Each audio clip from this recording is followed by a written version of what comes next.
All right. Thank you. Thank you. Thank you. Thank you. We have made it through the end of the school year. Today is June the 5th, 2024. The time is 7:03. And we are calling the order the Parent and Community Advisory Council meeting for tonight. At this time, Mr. T. Carter Ross, for your last and final time. Can you do roll call, please? Certainly, Chairman. Dr. Parasadon, Reverend Dr. Orlando Germain Bago, Ms. Rebecca Brown,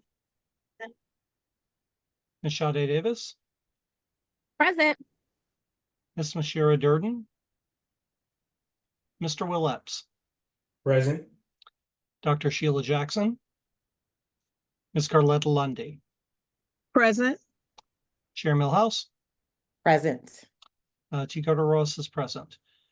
Vice Chair Teresa Smith, Present. Ms. Carol Walker, Mrs. Robin Welsh, Present. Ms. Latanza Wilson. Chair, you have a quorum. Thank you, thank you, thank you. And again, we are excited. I see that Reverend Dr. Orlando Germain Bago is logged in. And so at this time, I want to thank our liaison, Mr. Briggs. I want to thank Ms. Pamela Boozer Struthers, who could not be here because she is actually attending a promotional ceremony for her child. So congratulations to her. And I just want to thank all our members for also making it tonight, but we want to do a special shout out to Dr. Jackson, who is not in attendance because she has the right to celebrate another trip around the sun. So happy birthday, Dr. Jackson. You are missed, but you deserve the time away. And so at this time, I also want to say a special thank you to Ms. Barton for your administrative support that you have continued to give us. And my speech is in such a way because this meeting also is the end of the term for many of us. And so Mr. T. Carter Ross, our recording secretary, he had the privilege to K through 12. He made it twice, K through 12.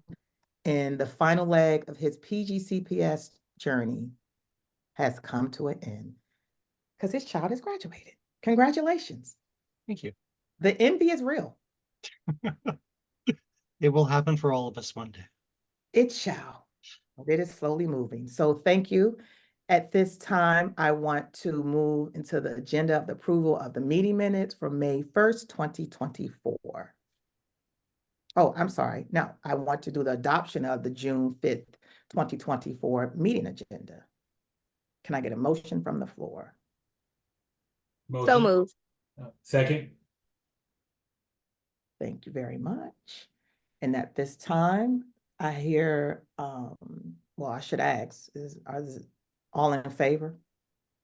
Aye. Aye. If anyone opposes, please share nay. Hearing none, we will move forward with the adoption of the June 5th, 2024 meeting agenda.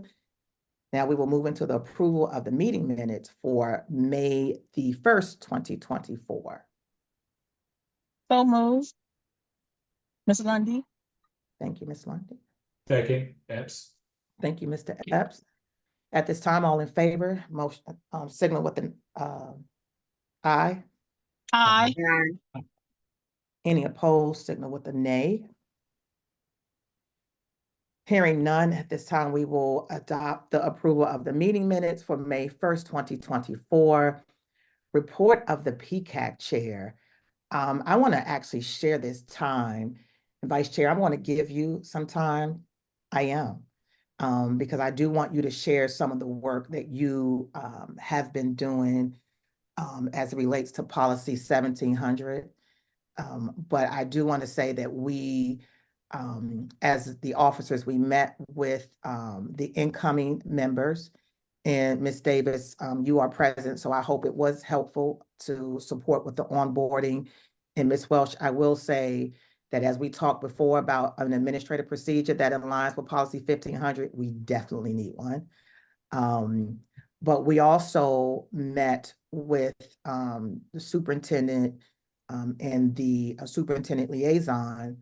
And I could say just the openness that we continue to have with them and the ability to have a conversation about our viewpoint from the parent and the community perspective is very important. For those of us who will be continuing on and may have applied, please continue to look for those emails and those meetings because they are impactful. The one that we had as it relates to transportation and how to communicate out to get more parents to complete and update the information. As we saw, the information is now going out through various, text messages, emails, Class Dojo. So just how we're able to provide input to ways that they can better engage, which was the thing that we wanted to do in the beginning, to really focus on how do we improve engagement across PGCPS and what that looks like as partnering. And so that's very important. And so I want to give some of this time to the vice chair. Last thing I want to mention is I haven't gotten any feedback yet about the applications that are what's still been accepted. I know the rolling period, I think they've passed 2 rolling timelines. The second one was May 31st. And so we are now in June. So I am hoping that the website has been updated and reflect accordingly.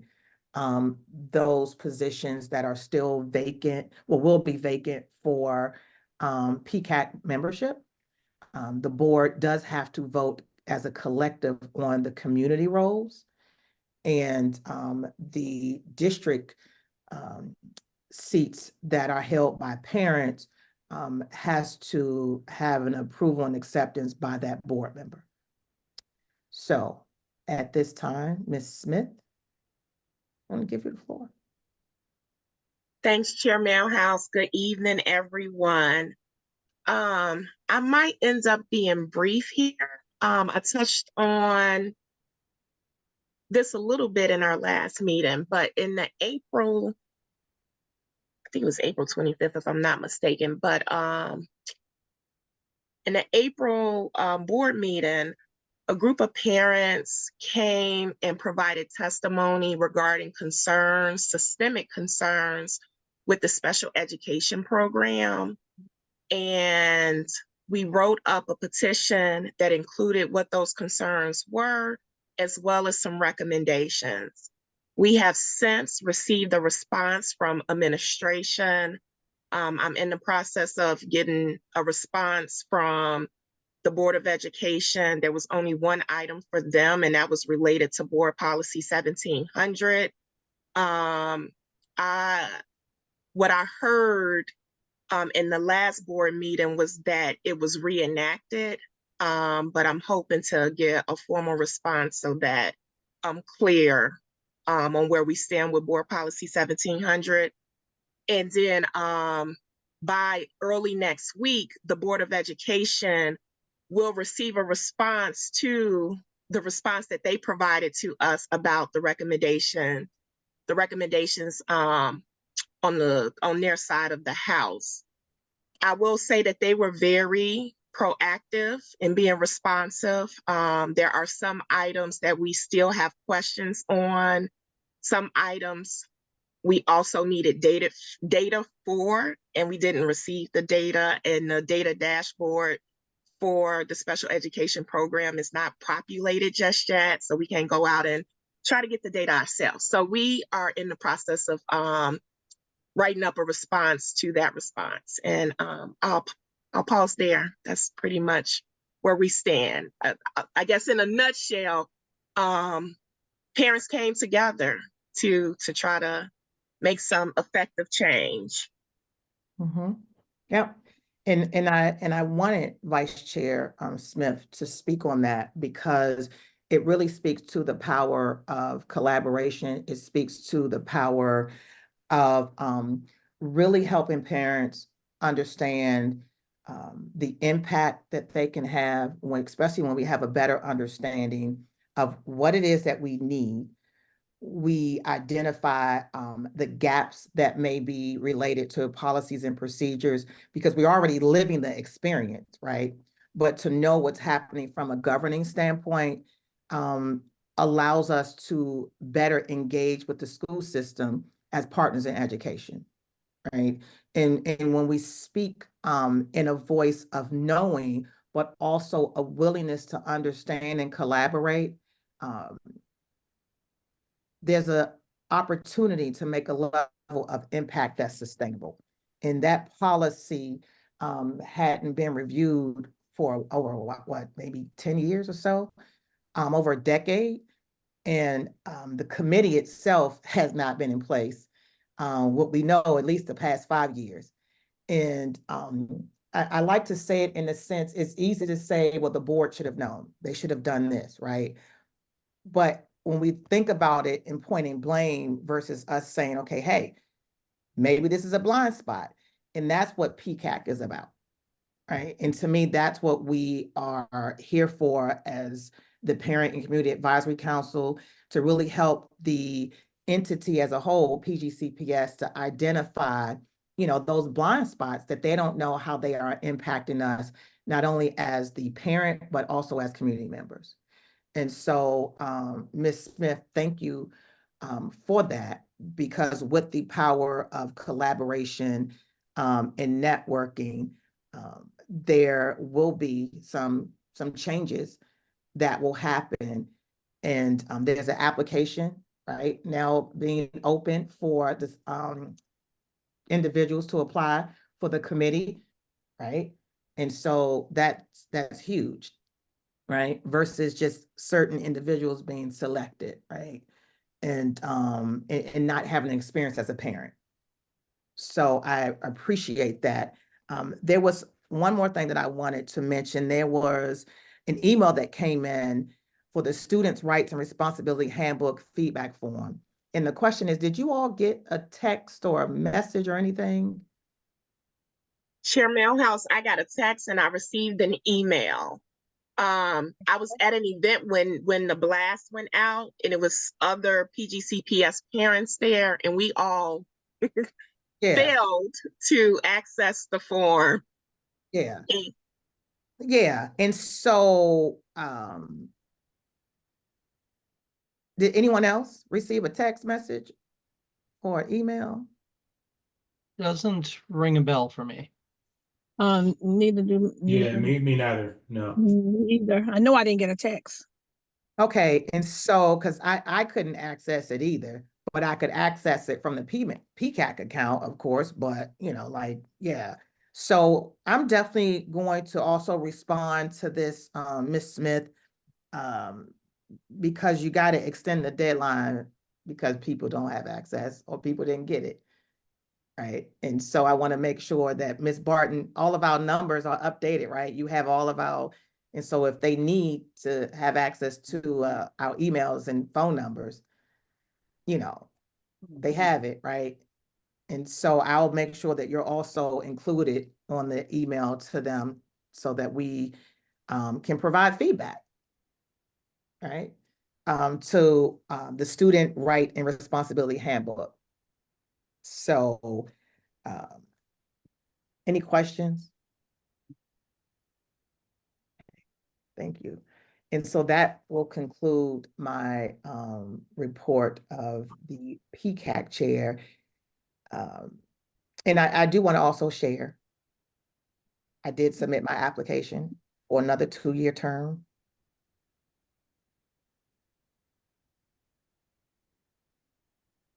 Thank you. We are excited, right? Yes. Yeah. Okay. All I'm right. on me, but I definitely gave a celebration hand clap. Great job. I did. And But the county needs Dolores Millhouse, so. no, what they need is all of us. And we're all not going anywhere. And I will say the reason is true. why I came to that decision after a very long conversation with my board member, as well as the parent leaders in District 7. And what I said to them is I'm not going anywhere. I mean, I got 10 years left, right? But the work that we started, I really want to make sure that from an administrative perspective, we have the bylaws done, we have the administrative procedure, that part, like I know I can't be chair anymore, and I'm excited about that. I am excited because I think that we definitely, everybody has the capabilities and skill set to lead. But it is a heavy mantle to carry. It is weighted. And so, but I appreciate the time, but put my name in the hat. 2 more years. My board member said, I accept you. Okay, I accept me too. So, I'm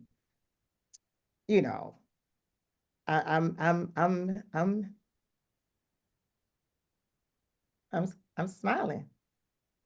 I'm smiling. And so that now concludes the report of the Parent and Community Advisory Council or Committee Chair. That'll be me. We will move on to item 1.6, the report of the Superintendent Designee, Robin Welsh. Good evening, everyone. I wanted to actually follow up on a couple of things that you just all spoke about. The survey for the Student Rights and Responsibility Handbook.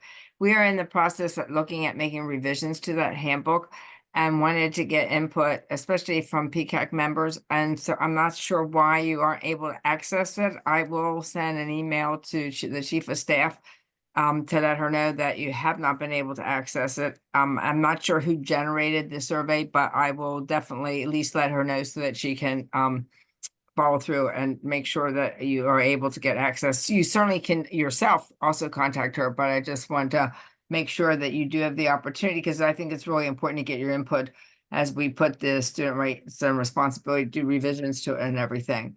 So that'll be helpful.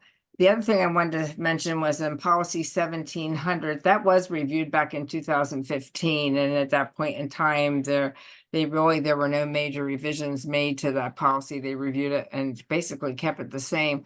But unfortunately, I don't think the committee, they ever established the committee, even though they did have the policy during all that time period. The policy itself is going to be coming up next year as one of the policies on the work plan for next year, so that we can review it and make what appropriate revisions to it. If you look at the policy, it's very focused on facilities. And based on all the comments that happened and that occurred during that board meeting that Ms. Smith was referring to, there's a lot of issues, I think, that came forward related to compliance, way beyond just the facilities piece. That's probably the one piece that's probably more in place than the rest. So we'll be looking very carefully at that policy and making appropriate revisions to ensure that it covers all the things that the law does guarantee parents of children with disabilities. And it'll be an opportunity too, as we go through that policy revision process, to get all of your input, because we do take that very seriously, as we are, as the committee takes it very seriously as it's going through its review process and making revisions to the policy. So we definitely are going to want to hear from parents about what they think it is appropriate to include in the policy for the advisory committee's job once it's been formed and everything. So that'll be helpful. And then the last thing is just in terms of currently where we are, we have 2 more policy and governance committee meetings. The May 21st meeting had to be postponed due to graduations, and we didn't have a quorum. So that's been rescheduled for June 11th, next Tuesday. And we do have several policies that are coming up for revision, for a discussion. One is the purchasing policy, and then there is the grading and reporting that came up at the first, back in, I guess, the first May meeting of the month. And it's coming back up for discussion again. at the June 11th meeting. So it's an opportunity again to provide feedback as the committee, deliberates over what they would like to include in that. And then the other policy that's up for discussion on June 11th is the field trips policy. So that if there's anything that you'd like to provide feedback on, you certainly, the committee always welcomes the community's input, and certainly PCAC members' input. We're very interested in hearing what you have to say and what you'd like to see in the policies. And that's it in a nutshell. So I have a, do you know, during that review of when in 2015, like how, well, I don't know if PCAC, that group was actually active then, but, did you all get a lot of parental input? So Or community input, like community input, I should say, because you wouldn't know specifically who's who. I didn't work for the system back then, so Oh, okay. so Well, I that don't could really be- know if they got any input or not when they were Yeah. reviewing it. So but anyway, no, but I think it's going to be important as we go through this process, just because of all the information. I mean, that even just in the board meeting, the information people had shared, I think it's going to be really helpful to put that together. And I guess the other question is, when you say that you all are going, how is it being reviewed? Like, you all in the policy and governance, and then you're asking for, community input with the parents that came together and have been actively engaging with the concerns that also relate to this policy. Are there going to be meetings just set up with, those individuals? How do you like envision that to look like? So, but I'm assuming it'll operate similarly to how we've done all the rest of our policies. Generally speaking, I do provide sort of like a recommended policy. It's sort of like a jumping stone in terms of then further discussion. But then we do open it up for, parents can come and provide public comment both during the process as the committee's working at it, and then when it goes to the board, there's a whole public comment section. So just as a little aside, I just like to share that in my previous job, I was a director of special education and have very intimate knowledge about all of the legal requirements related to special education. And so I certainly will be utilizing that information as I put the first draft together and share with the committee so that we can make sure that, we're in compliance and our special education students really do get the services they absolutely deserve to have and need very desperately. And I guess using some of the information that was presented from that parent group. Yes. And I'm asking the question in this way because it just seems very redundant, right? If I've already submitted information, if I've already come forward with giving public comment, and then does that information automatically become a part of the consideration? Or is the expectation like, hey, when we open it up for public comment, you need to make sure you bring it forth again? Because, No, that what was provided previously will absolutely not be ignored. It will be considered as in putting that policy together. Because I do have all that information, and it will absolutely be, a consideration, because the parents were sharing information about where they saw weaknesses in the system. And so those will be important points to be making sure that the policy does address.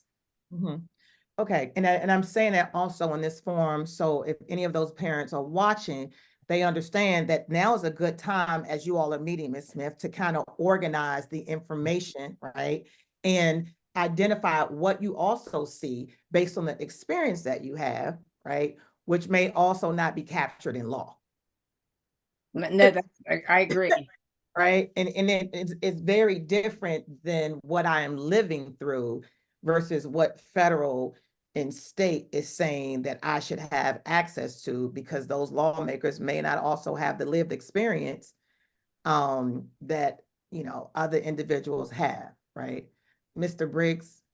Yeah, I just wanted to jump in here because I thought that you were bringing up a really good point, Chair House, from what I was hearing, and Robin, you probably would agree with this, but I was thinking that like part of the process is making sure that it's accessible to the public and that they know where a policy is at any point, because there are multiple opportunities. So you come and you can provide public comment in a committee meeting, then it goes out for public comment, which you can respond to the link, and we're looking at that and it's under consideration. And then you can still come to another board meeting when we have it in second reader, and then of course when we're going to approve it, which is another opportunity. So even if you were to say, hey, we've given this really, substantial feedback and we don't see it, in the policy, and you're tracking it and you're really involved and engaged, then there are opportunities to raise that issue to the board. I'm just saying in the event that maybe in this particular instance, that's not the case, but maybe in other instances, there might be, opportunities where you have advocated for something and you really still haven't seen it addressed. So I just wanted to say that, and I think maybe that also opens it up to the Policy and Governance Committee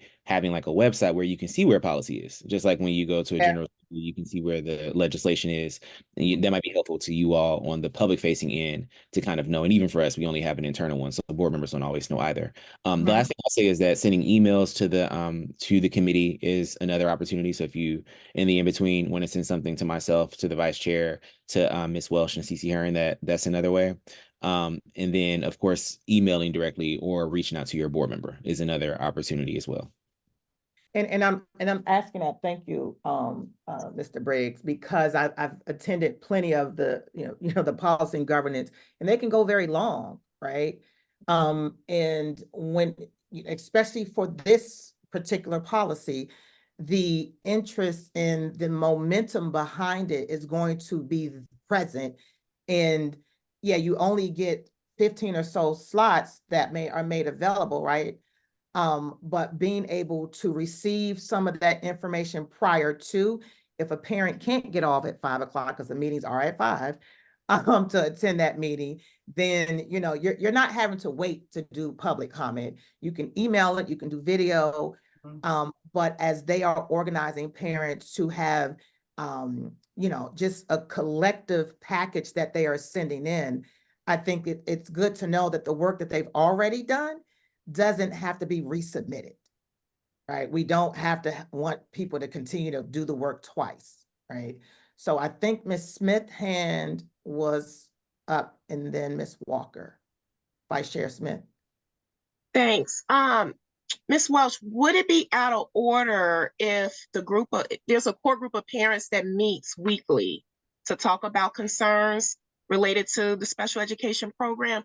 Would it be out of order to request a meeting to meet with this group to have a discussion before we go through this process to submit recommendations?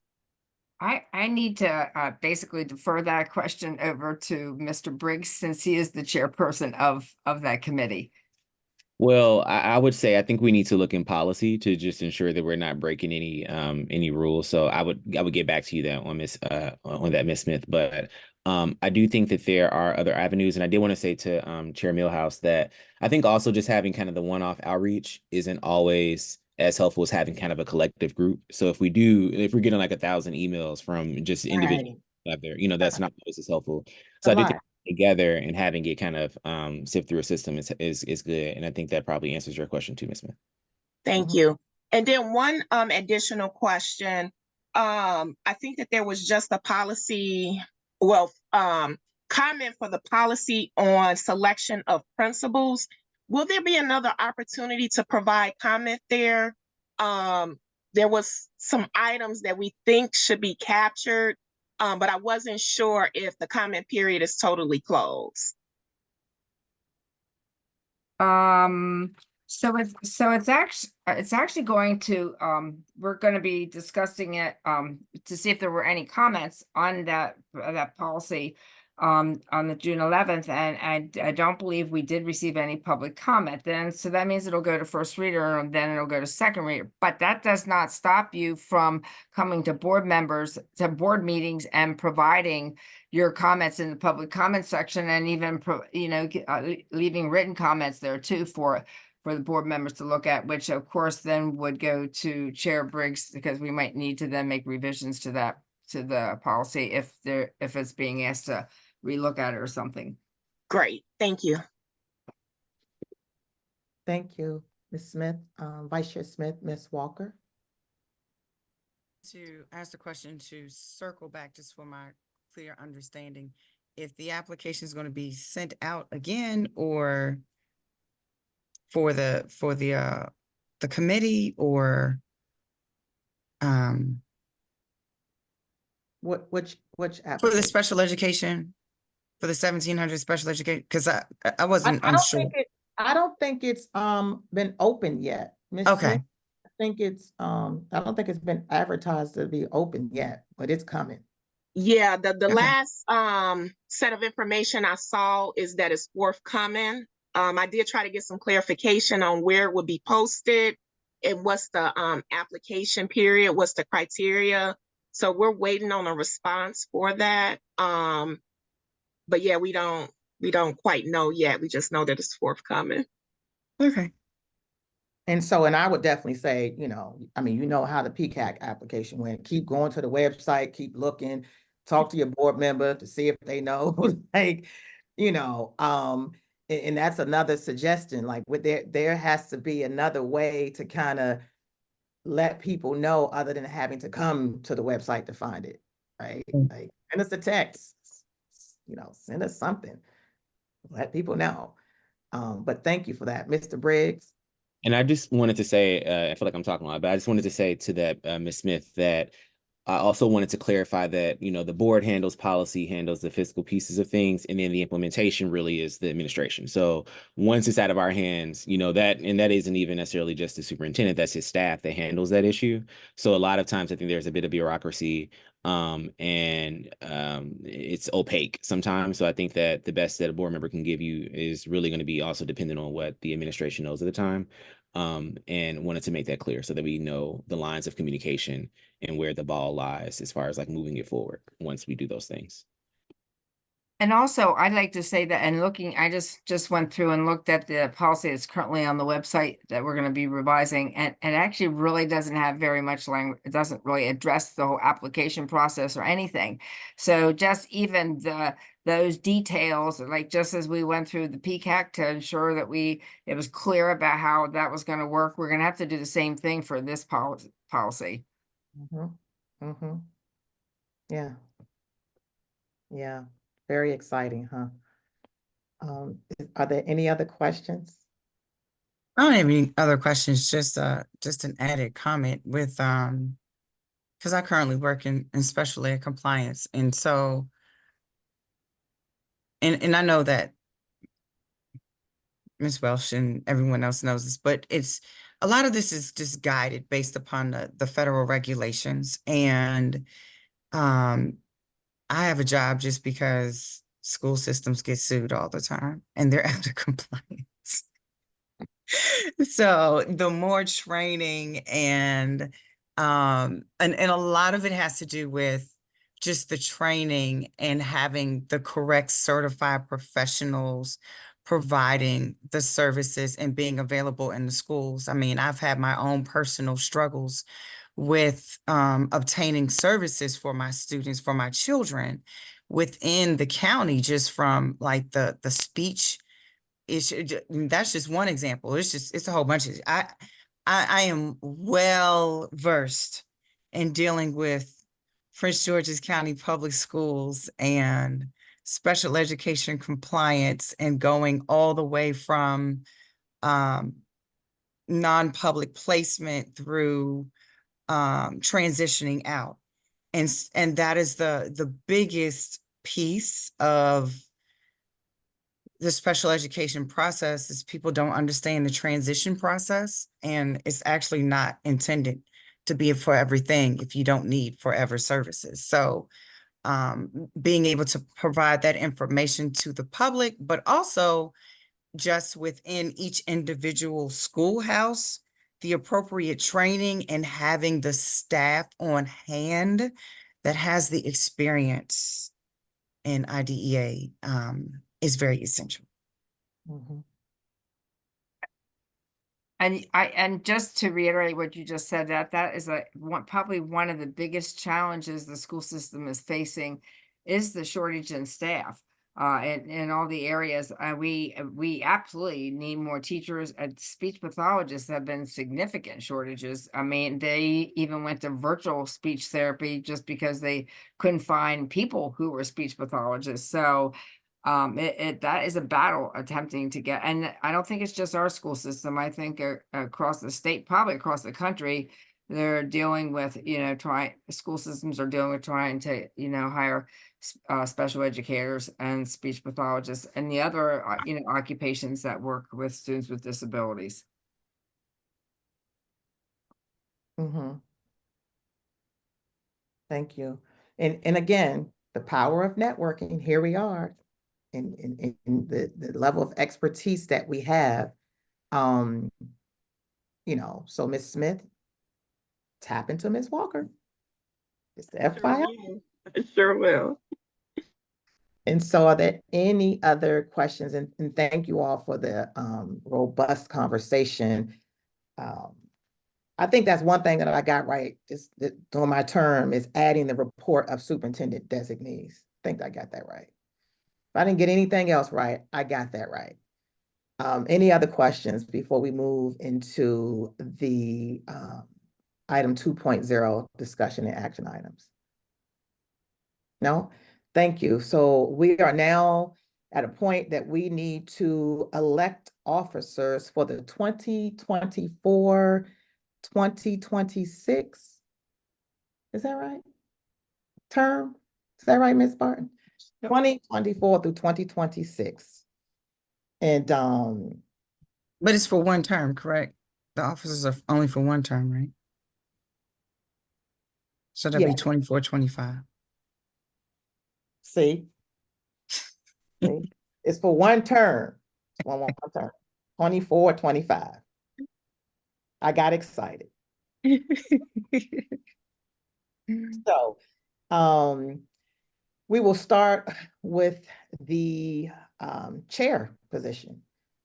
And at this time, is there any, we didn't get any emails. Ms. Barton, did you get an email about anyone nominating themselves? Self-nomination? No, I didn't receive any emails. Okay. Well, I like to nominate Vice Chair Smith for the role of chair.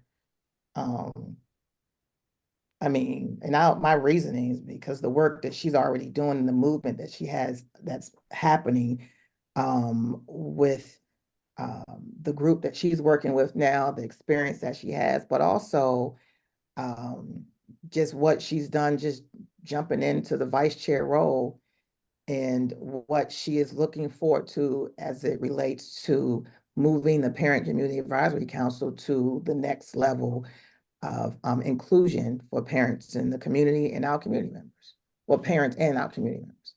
So that's my nomination. Do you accept? I do accept the nomination. Well, let me stop because you may want to nominate yourself. Did you want to nominate yourself? I was prepared to self-nominate if a nomination Oh, didn't come through. Mr. Carter-Wiles, make sure you add that. She was prepared to self-nominate. And I don't know, do we need a motion for anyone else? Please speak up. Self-nominations. And do we need to do this one by one like this? I think so. Yep. I think you had to, right? That's what we did previously.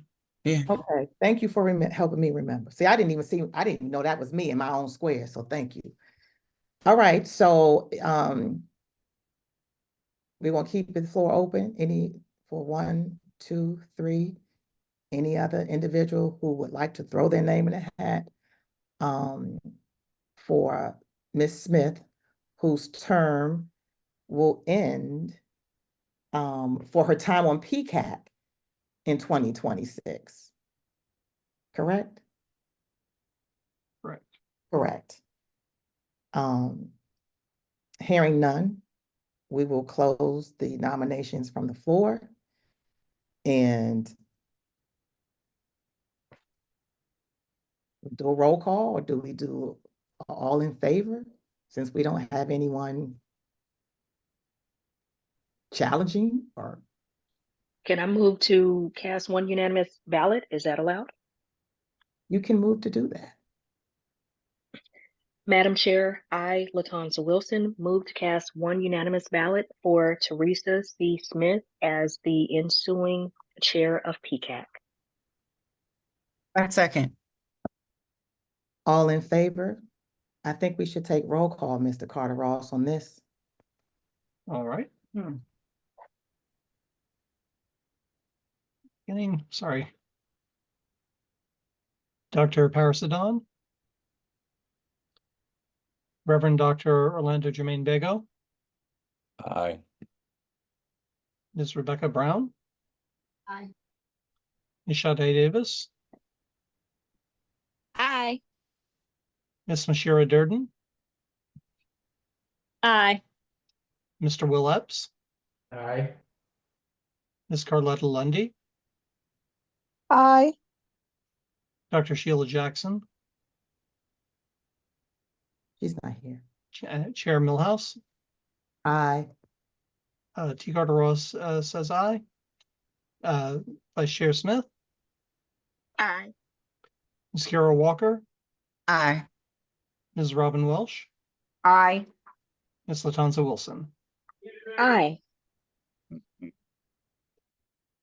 That's 12 ayes with 2 members not voting. The motion passes. Thank you, and congratulations. Chair Congratulations. Smith, as of July 1. Don't make me laugh. I'm sorry. Thank you, thank you, thank you.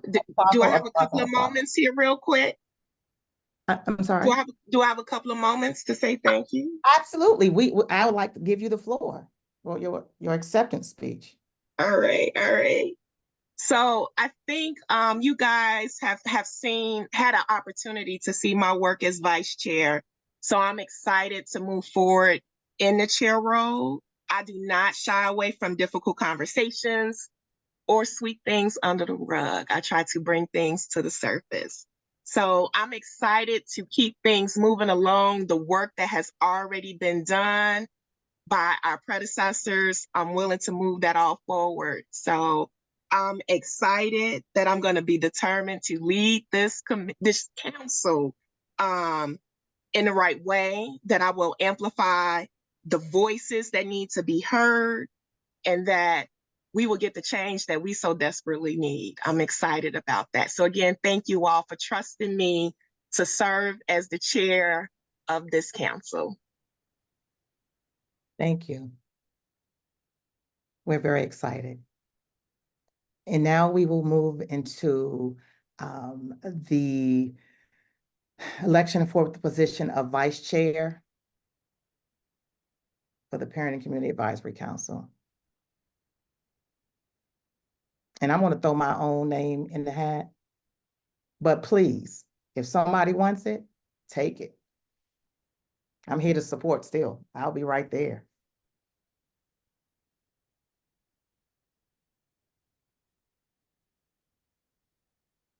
Don't take too long. Latanza, I know that's your profile picture, but it looks like you're looking at me. That's the reason why I chose it.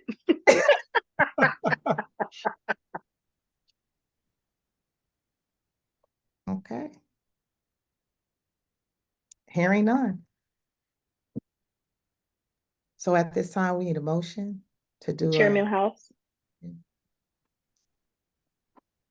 Yes, Ms. Wilson. I move to cast one unanimous ballot for Dolores Britt Millhouse for the position of vice chair for the ensuing year.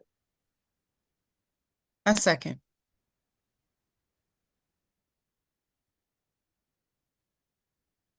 Mr. Carter Ross, can we do roll call? We can. Dr. Parasadon, on the motion, Dr. Parasadon. Reverend Dr. Orlando Jermaine Bego. Aye. Ms. Rebecca Brown. Aye. Ms. Sade Davis. Aye. Ms. Mashira Durden. Aye. Mr. Will Epps, Aye. Ms. Carletta Lundy, Aye. Ms. Millhouse, Aye. Carter Ross votes aye. Ms. Teresa Smith, Aye. Ms. Carol Walker, Aye. Mrs. Robin Welsh, Aye. Ms. Latanza Wilson, Aye. Chair, that's 12 votes aye, 2 members not voting. The motion carries. Thank you. Congratulations. All right, congratulations to you too. Thank you. And so my speech is this. You got me for 2 more years. I'm very excited. We're gonna get some things finalized that we started. I look forward to falling back and following the lead. And I'm just excited about what we've started, what we will continue to do, and that we're creating something that's going to be sustainable for other parents and community members to walk into, to really actually begin building relationships with their board members, supporting their board members in their engagement work, but also making sure that we help parents understand the capacity that we have to really be effective partners in education. So, thank you. For the most exciting role, I want to first thank Mr. T. Carter Ross. I want to thank Ms. Walker. This is a very daunting role. Necessary. It is. It's necessary. And so please, don't shy away. What we need, someone to respond. And I can say I did get notice that for the individuals that have applied for the community roles, those applications are being reviewed to move forward to the board because it requires a full vote of the board. We still have vacancies in District 4. We also, Ms. Walker. I'm completing the application right now. So I also know, congratulations to Dr. Paris Adon, who also has a graduate. So he is graduating out of his role for District 5 and District 3 for Mr. T. Carter Ross, because he is graduating out. And graduating out means that they no longer will have a child in the school system, so they will not be in compliance to continue in the role as district, so therefore they also did not apply. So at this time, we're going to open up nominations for recording secretary. The most coveted role there is.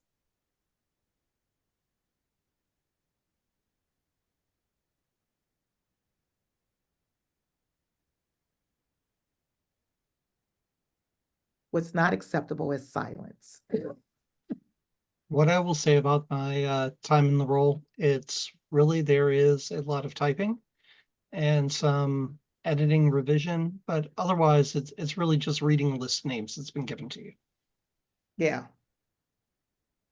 Yeah.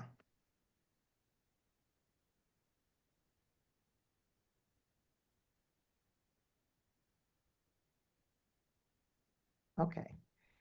And so I always say this is a volunteer role in committee. And I do appreciate people when they have to kind of really identify what the capacity that they have to bring to the table to, you know, help get things done. But you didn't come to the committee to just sit. So I do know Mr. Epps, who represents the business community. Congratulations and thank you, Dr.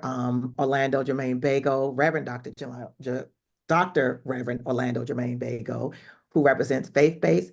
They've also come to the end of their terms.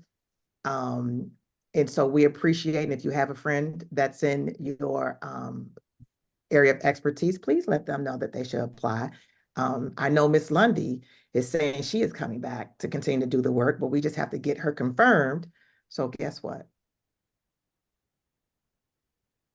The rest of you who signed up to be on the committee, you know, and then we got to wait for Ms. Walker to send her application. So the rest of you who signed up, you know, we'll give you a few more minutes, no pressure, right? But this will circle back at the beginning of the school year. And at that point in time, the Chair Smith will be holding another election for the role in a position. And if we don't have one, that means Chair Smith and I will be taking the minute meetings. And if you're not here to work, I'm not sure why you're on a committee, because it is work. It's not just these monthly meetings. So I want to give one more minute to 7:55.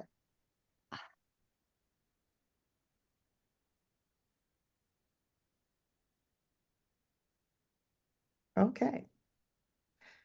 All right. And so at this time, we're going to close out the nomination. And we're going to move forward on the agenda unless anyone has anything to say. No? Okay. And so at this time, we will close out. And if I can just ask you, Mr. Carter-Ross, you can just summarize what just happened and said that people had to think about it and they're going to mull over the summertime and get back to us. You just added in as a little caveat with an asterisk, you know, to be continued. So we're closing out the election of officers. And so congratulations, Ms. Smith. I look forward to working with you. And we will also say that the officers do also, for a time commitment, we do have an actual additional meeting because we do meet with superintendent and the liaison. That's an additional meeting outside of the regular PCAC meetings as well as the joint PCAC meeting. So thank you. So at this time, follow-up items and next steps. I owe you all the end of the year report and some revised bylaws for comment and feedback. I'm needing some grace. I am still working on it and finalizing it with everything else that's happening in my life, and I will get a draft. I am hoping that you all will be able to provide comment, and we can do this over email, and then have a vote on how to proceed. If not, we won't be presenting until next school year anyway to the board. And so I need us to take a vote to one, be able to work via email over the next couple of months, just providing some feedback on the report. And it won't be a heavy lift because we're really just going to move forward with some of the recommendations that have not been implemented thus far, and just an overall feedback of what you all have been doing in your respective areas. And one of the requests is to have a retreat over the summer. And when we met with Superintendent House, what I forgot to mention before is that we requested a retreat because we had one actually going into this school year. And that was a heavy lift as well, trying to get that in place. But we got it and it was helpful. And so what was mentioned is trying to see if it can be an event that's during the time that they're meeting with the board and the superintendent. So we're all there together, because as I said in that meeting, like we're not meeting with our own agenda. We want to come into the meeting to know what their agenda is and how do we support, right? What's the vision for the next school year? And what does that look like for PCAC from an advisory standpoint? Because that's what we're here to do. And so it really is not a meeting that we want to have, but we also want an opportunity for PCAC to be able to come together to build community amongst ourselves. And so we're just looking for the time and support, and we have to do it in this way because we don't have a budget. And so, you know, there would be a small cost as it relates to, you know, can you feed us if we come, you know, for 4 or 5 hours, just to meet. But other than that, having it at a facility that is owned by PGCPS, but really being able to be in the space with our board and superintendent as a whole to be able to discuss what does it look like to work in collaboration with the advisory council. So can we get a motion from the floor to be able to work via email to provide feedback on the end of the year report? And what will then happen is I would assume that we would probably wait to the next school year to submit as a committee. It's open for discussion.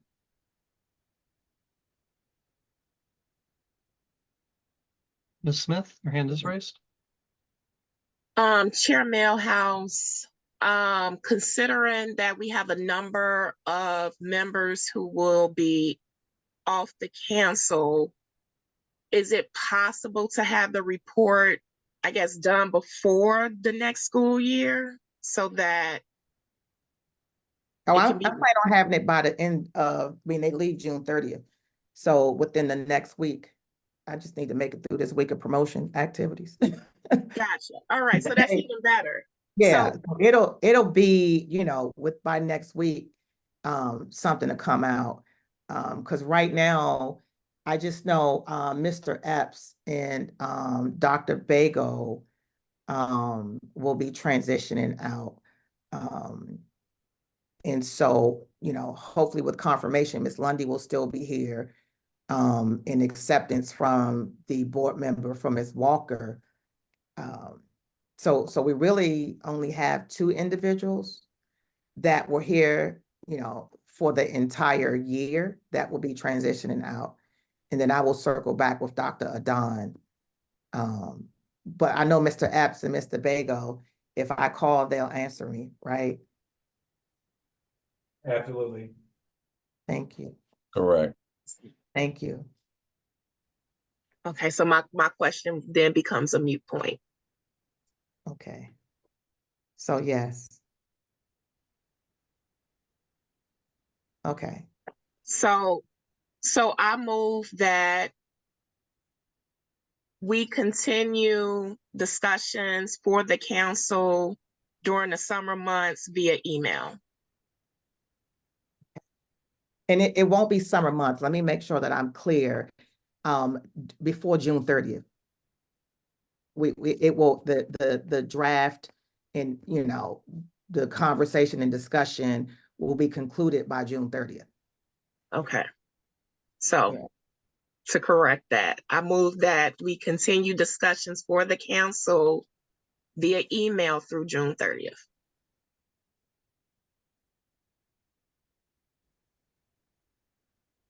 Second? Okay, all in favor? Aye. Aye. Aye. Any opposed? No? Aye. Any opposed? Okay, hearing none, so we'll move forward, and I will thank you for the grace. And I will have something to you all next week. And that really puts us into next steps. And I will be reaching out to you, Mr. Epps and Mr. Bago, for any individual that you may be, you know, of interest in serving on the business as a business representative and faith-based. That would really be helpful because I don't know how much of our faith-based community know about the Parent and Community Advisory Council. or the business community. So that would definitely be very helpful if you have a name. Do we have any other questions, comments, requests? I have a Well- question, Chair House. Yes. It's a question and it's, let me start off with it being a concern. The school system is moving to Synergy. And my first point of reference to that was through the transportation solicitation for contact information. And then subsequently, I think we ended up getting formal notification about Synergy. I'm concerned as a parent that we have not, or let me say this, I'm concerned as PCAC that we have not been introduced to Synergy. We don't know anything about the interface, none of that. So my question is there a way for some information to be shared with the parent community about this platform, so that we're prepared for it? I was in a meeting earlier today and I understand that there was some work sessions with teachers with the development of it. And I'm just kind of surprised, like, why wasn't the parents brought into that process as well? But because we're there, when are we going to be like introduced to how this looks and feels and whatnot? Well, and I will say this, we were, and PCAC members were a part of the review of contractors who submitted proposals. So there was not any hands-on, but just on the presentation of the proposals. And Synergy was part of the selection. I have a whole book because I went and attended. And so, and there were some other parents who were not PCAC members that were also there. And so in that meeting, you had administrators, you had registrars, you had a lot of people. There was a lot of representation there. I also know that there is supposed to, and this is why it's important, and I said in the beginning, when we get the invitations to things, we need to try to do our best to attend and show up, because these meetings that we're now finally having as a group and a collective really came from the early push of making sure that we were at the forefront of discussion and not the back end. And so we have been present, but we are also saying, okay, now what's next? When are you going to roll that piece out where we go in and do some hands-on? So I know that is also part of the discussion to, have some beta testing, with various groups, right? And also students were a part of that session as well. And so we have been. Well, I take my comment back. It's really good to hear that representation was there. Yeah, it was. I mean, it's still left with a lot of questions, right? But we were part of, we were not a part of when they decided to go with Synergy, what also was included in the package. I will say that, because there was a lot of bells and whistles and I was excited about a lot of stuff. But, when you talk about IT and implementation, they present everything, but our budget doesn't allow for it. Right. And so I don't know that outcome, but I can say that we were a part of the conversation and there's still more conversation to go. And they are looking to make sure, because the superintendent himself has created all of these various councils and focus groups, right?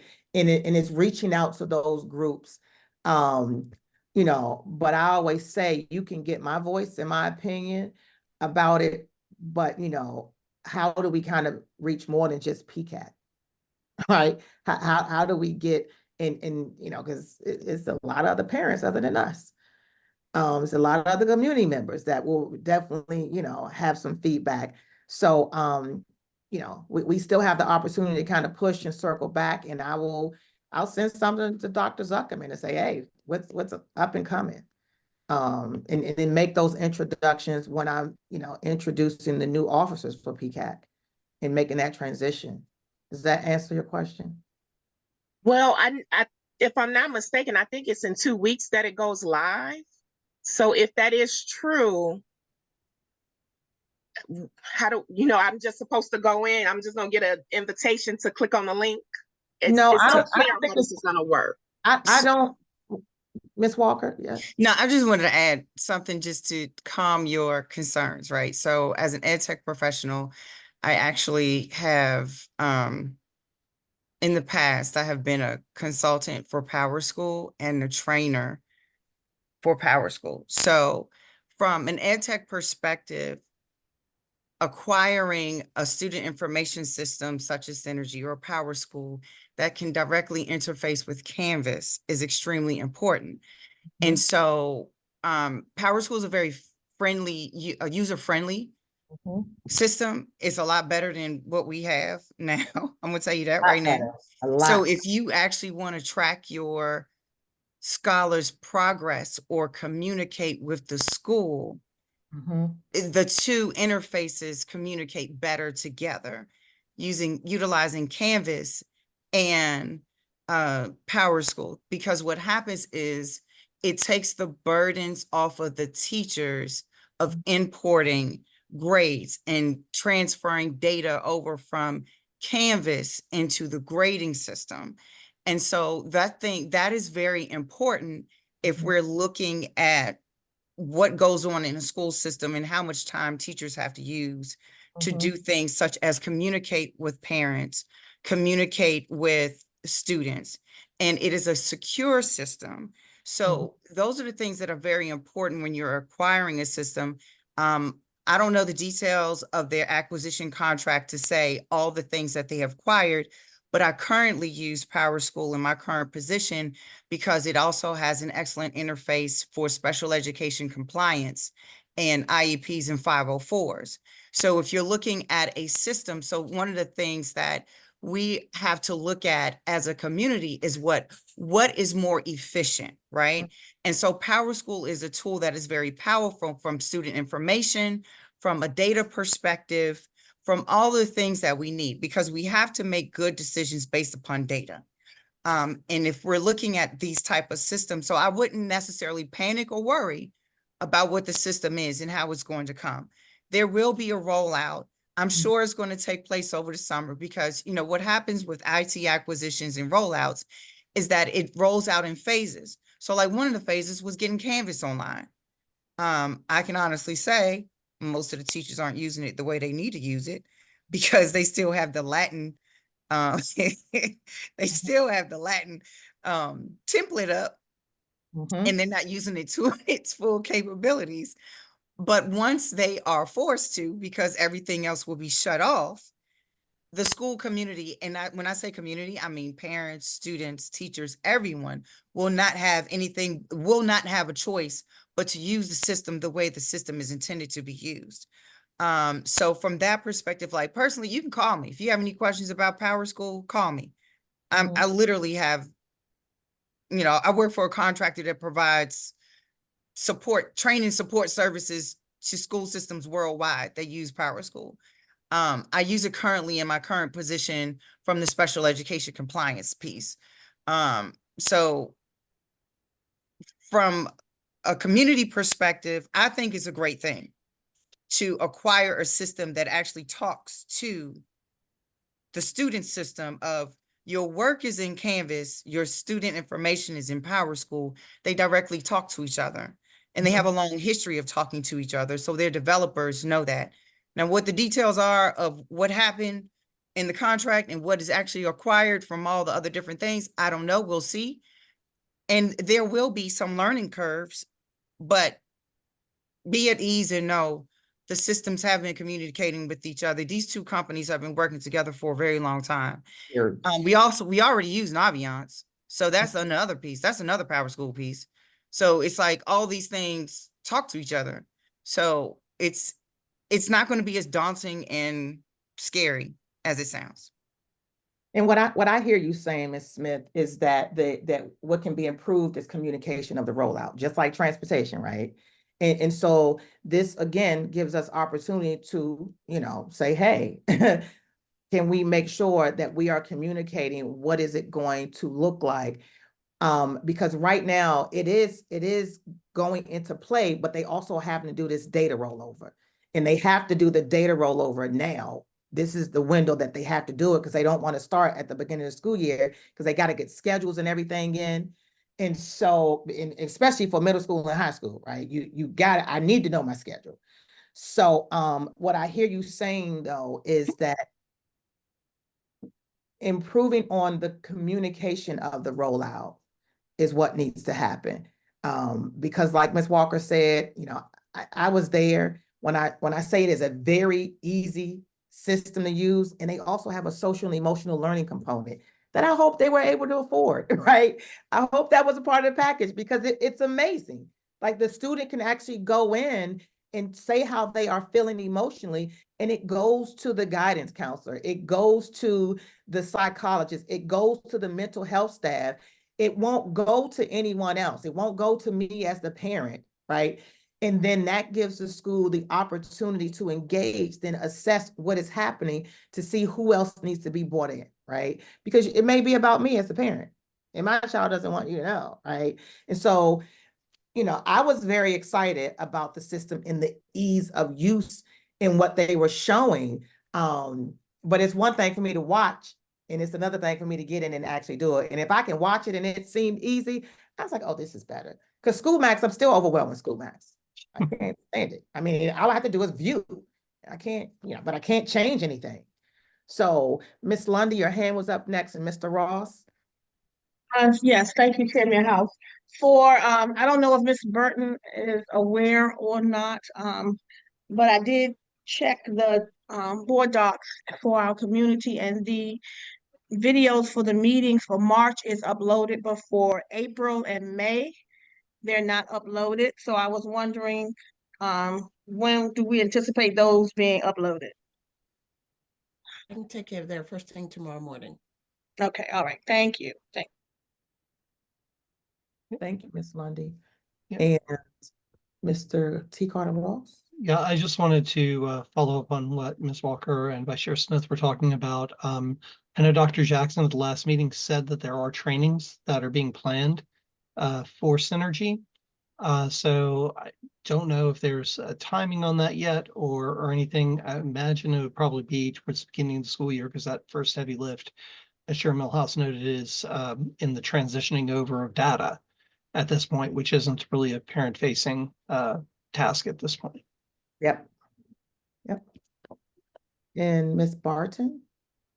Yeah, I just wanted to share the end of the year technology updates. Can everyone see my screen?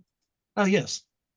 Yeah, so I believe everything as far as like parents, they are requesting that all parents make sure their information is updated by June 12th so that when they roll out Synergy in July, there will be less hiccups. We do know that there are going to be, some implementation, glitches, but they definitely want everyone to make sure all the information that's already on School Max is current, the phone numbers, the email updates, all of that is current so that when Synergy does roll out, they will have the correct information.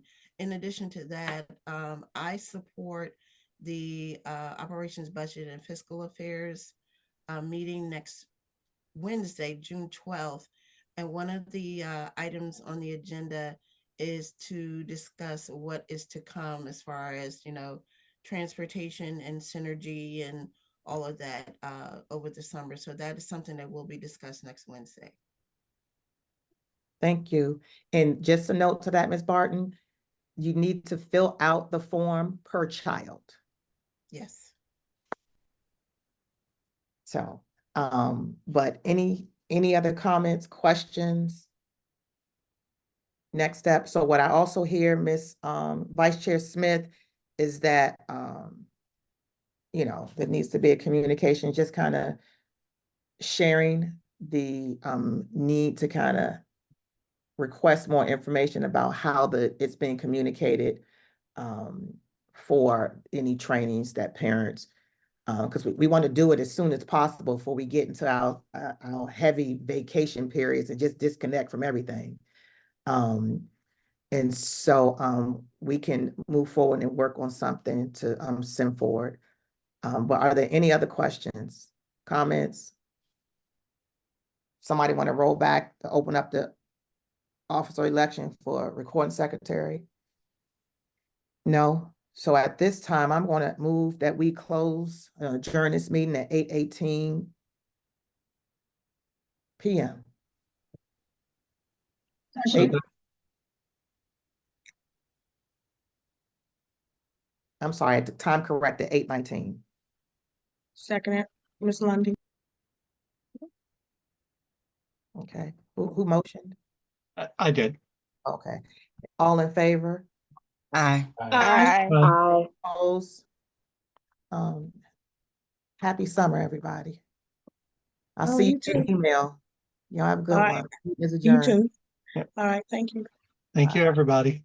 You Bye. too. Have a good one. Congratulations again to everyone.